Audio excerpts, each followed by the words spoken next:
Keadaan masyarakat. Bagaimanakah keadaan masyarakat di sekeliling Kartini? Ke dalam masyarakat itu sudah datang pengaruh Barat, dan menjadi pendorong dan teladan dalam bermacam-macam perkara. Ada rasa-rasa hendak mengubah adat kebiasaan yang dirasa tiada sepadan lagi. Lagi ada pikiran supaya meniru orang Belanda, supaya maju. Pihak yang tua suka akan pengajaran dan apa yang datang dari Barat supaya dapat maju. Tetapi hendaknya yang diambil cuma yang perlu-perlu saja, janganlah ditiru sama sekali. Misal yang nyata ialah Bapak P.A.A. Jayadiningrat, seperti yang diceritakan oleh bekas edilir itu dalam kenang-kenangannya. Pihak yang muda sudah dididik dengan pengajaran Barat itu, ada perasaan tidak percaya lagi kepada barang yang lama itu, kepada adat istiadat dan kepada agamanya, karena tidak lagi memuaskan cita-citanya dan perasaannya. Dan gadis yang pikirannya sudah dicerdaskan, pemandangannya sudah diperluas, tiada akan sanggup lagi hidup di dalam dunia nenek moyangnya. Sesungguhnya lah, perempuan yang sebenarnya cerdas tiada mungkin merasa berbahagia dalam masyarakat Bumiputra, selama masyarakat itu tetap saja seperti sekarang. Surat kepada Nona Zehandelar, tanggal 23 Agustus tahun 1900. Misalnya ialah K.A. Kartini yang menghendaki adat istiadat, dan agama itu diubah dengan segera saja. Meskipun demikian mereka belum terlepas sama sekali dari adat yang lama. R.A. Kartini sudah dididik sama sekali dengan pengajaran Barat. Lain halnya dengan P.A.A. Jayadiningrat yang masih mendapat didikan dalam pesantren. Dengan pendek dapat dikatakan bahwa di zaman Kartini masyarakat di sekelilingnya sudah mulai tergoyang dari akamya, yang tumbuh di dalam tanah adat istiadat dan agama. Demikian pula lah orang muda di zaman itu karena orang tiada dapat dipisahkan dari masyarakatnya. Adat istiadat di waktu itu tiada membolehkan perempuan berpelajaran dan tidak boleh bekerja di luar rumah, menduduki jabatan di dalam masyarakat.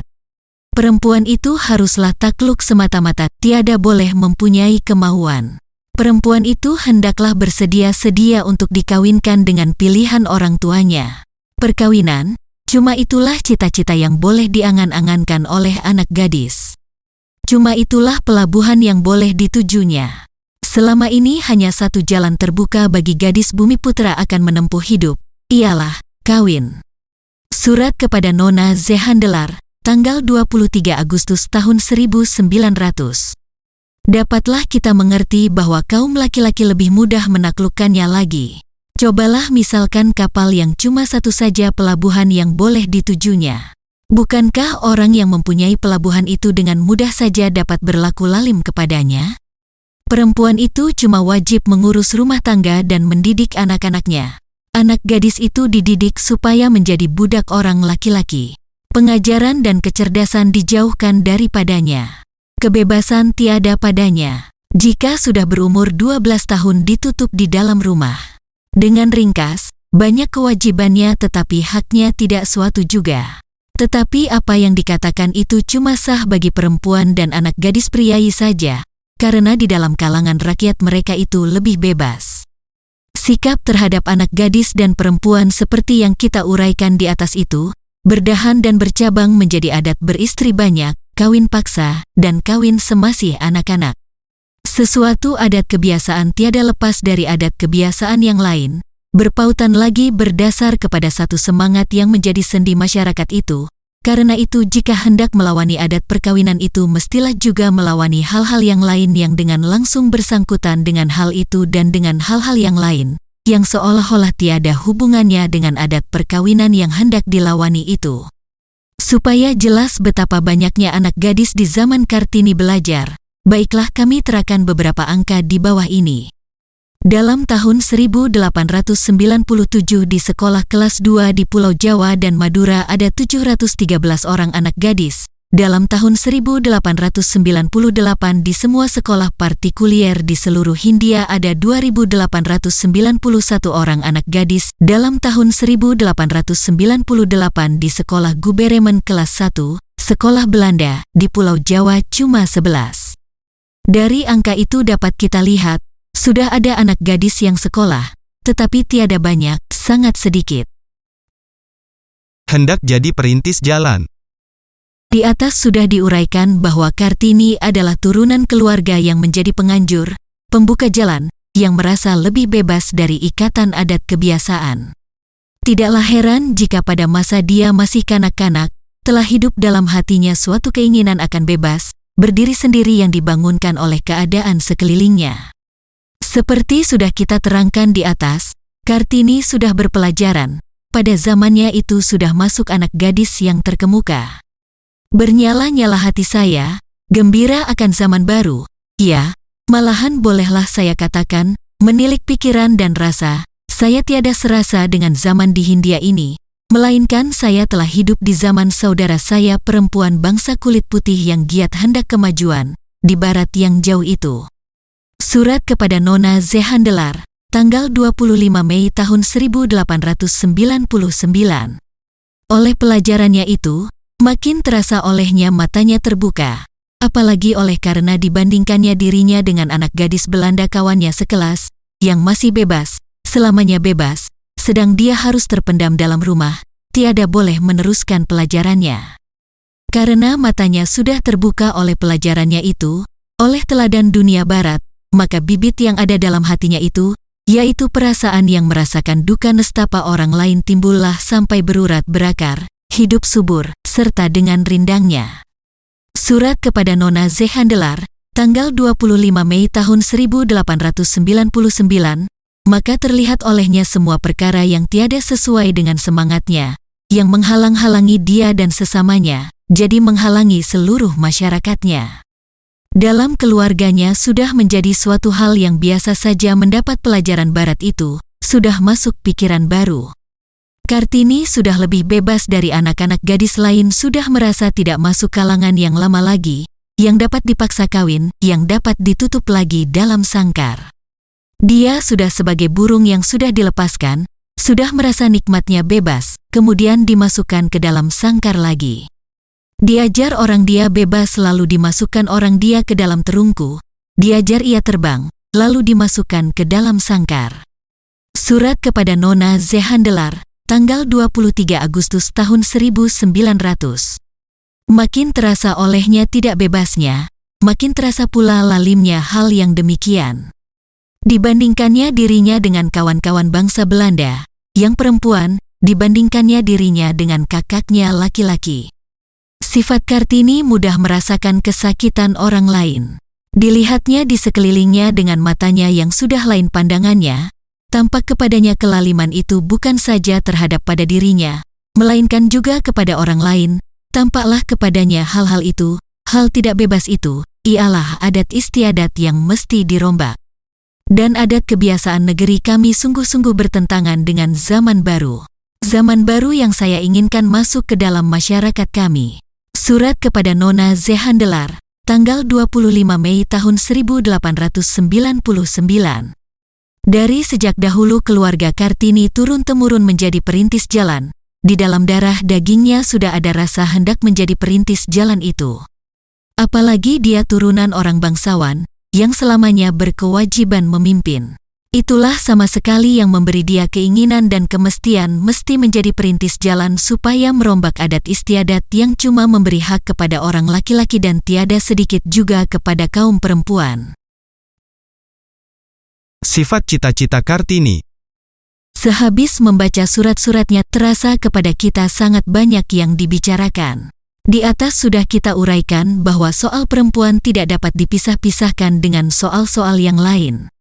Karena bersangkut paut, sedarah sedaging. Sebenarnya yang diperjuangkan oleh Kartini ialah mengubah kedudukan perempuan. Supaya hal itu dapat diubah hendaklah diikhtiarkan, supaya jangan satu saja jalan yang dapat ditempuh perempuan, jangan satu saja yang menjadi harapannya semata-mata, yang jika hilang, hilang segala harapannya. Hendaklah perempuan dapat memangku jabatan lain dari jabatan menjadi istri itu. Karena itu hendaklah perempuan itu mendapat pengajaran fak supaya mendapat pekerjaan di luar rumah tangga. Lain daripada maksud itu, perempuan itu hendaklah juga mendapat pelajaran, bukan saja supaya bebas, melainkan supaya dapat merasa bebas dalam segala hal, supaya terbuka matanya. Kartini tiada sama sekali melarang perempuan kawin, Malahan hal itu dipandangnya pelabuhan yang paling banyak memberi bahagia kepadanya. Jadi, belajar fak itu cuma perlu supaya jangan dapat dipaksa kawin dengan orang yang tidak disukainya, dan juga supaya jangan merasa wajib takluk kepada suaminya. Jika perempuan itu berpelajaran, lebih cakaplah dia mendidik anaknya dan lebih cakaplah dia mengurus rumah tangganya, dan lebih majulah bangsanya. Supaya maksud itu tercapai, hendaklah diperjuangkan pula hal-hal yang lain yang sudah kita katakan di atas itu. Jadi sebulatnya, cita-cita Kartini menjadi cita-cita memajukan bangsanya dalam segala lapangan. Kartini ialah penunjuk jalan. Dalam membaca surat-surat Kartini itu, tiadalah dapat kita lepas dari perasaan yang mengatakan bahwa Kartini kurang giat, cuma berani di kata-kata saja, perbuatan kurang. Orang yang mengatakan semacam itu membuktikan dia kurang mengerti akan sifat Kartini. Kartini seorang pengangan-angan yang banyak menaruh cita-cita, dia seorang yang banyak memandang ke dalam. Disitulah dunianya, masyarakat manusia penuh dengan barang yang buruk dan kotor, dan karena hendak menjauhi itu, banyaklah dia membaca buku, melayang di dunia angan-angan. Apa yang berat dilihatnya, apa yang kurang adil di dunia luar, apa yang menyedihkan hatinya, diperjuangkannya di dalam dirinya. Senang dia menggali-gali luka jiwanya. Sifat yang demikian memberi perasaan bahwa Kartini tiada berdaya, cuma pengangan-angan saja, penggantang asap. Tapi ingatlah, perjuangan di dalam dirinya itu, ialah cermin perjuangan dalam masyarakat, karena seorang sebagai dia itu, seolah-olah menaruh jiwanya dalam jiwa masyarakat itu. Seolah-olah dunia jiwanya ialah dunia masyarakat semata-mata. Orang yang bersifat bekerja keluar harus bercermin kepada hasil perjuangan orang, sebagai Kartini itu. Kartini cuma seorang penunjuk jalan saja. Seorang orang bagai Kartini bukan saja merasakan apa yang dirasakan oleh masyarakat pada waktu dia hidup, tetapi seolah-olah juga merasakan dan memperjuangkan apa nanti yang akan dirasa dan diperjuangkan oleh bangsanya dan masyarakat. Karena itulah perjuangan Kartini, cita-cita. Kartini ialah gambaran perjuangan dan cita-citanya semua perempuan di negeri ini. Dapatlah dikatakan bahwa buku Kartini yang kami terbitkan ini, ialah buku tempat pegangan pergerakan perempuan.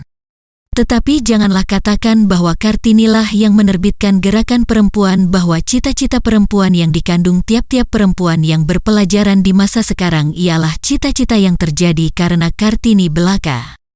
Bukan demikian, itu dunia terbalik. Cita-cita itu tidak boleh tidak mesti terjadi, cuma Kartini sudah dapat lebih dahulu meramalkan keadaan itu, karena jauhnya perasaannya. Perjuangan dengan diri sendiri. Perjuangan yang diperjuangkan oleh Kartini dalam jiwanya dan dirinya bukan berbatas kepada dirinya dan masyarakatnya sendiri, melainkan jadi mengenai semua manusia perempuan. Sebenarnya perjuangan itu ialah juga perjuangan dengan sama sendirinya.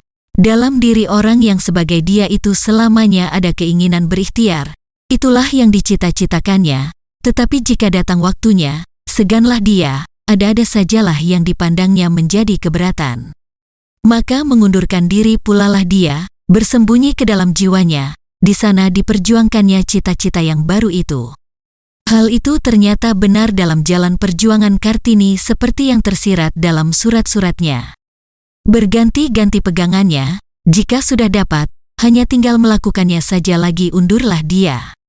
Akan mencapai cita-cita menjadi guru itu sebetulnya dia tiada usah meneruskan pelajarannya. Hal itu ada diterangkan oleh Tuan Abendanon kepadanya.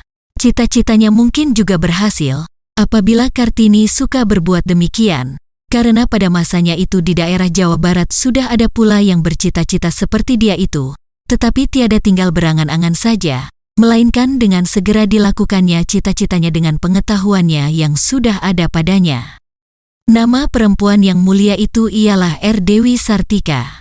Dalam tahun 1904 didirikannya sekolah anak gadis yang pertama-tama yang disebutnya Sekolah Istri. Sekarang sudah banyak turunan sekolah itu, bernama Keutamaan Istri. Sesudah batin Kartini berubah, diadakannya sekolah kecil. Haruslah kita berlaku adil, Sebelum tahun 1904 itu, masyarakat Bumiputra belum dapat melakukan cita-cita yang baru yang diangan-angankannya. Masa itu masa bercita-cita, dan Kartini cocok dengan semangat zamannya itu. Zaman itu tepat jika digambarkan dengan ucapan Kartini tentang dirinya sendiri dengan senangnya. Belumlah jadi apa-apa, tapi sudah boleh menjadi apa-apa. Bersambung ke halaman selanjutnya esok hari. Terima kasih telah bergabung bersama kami.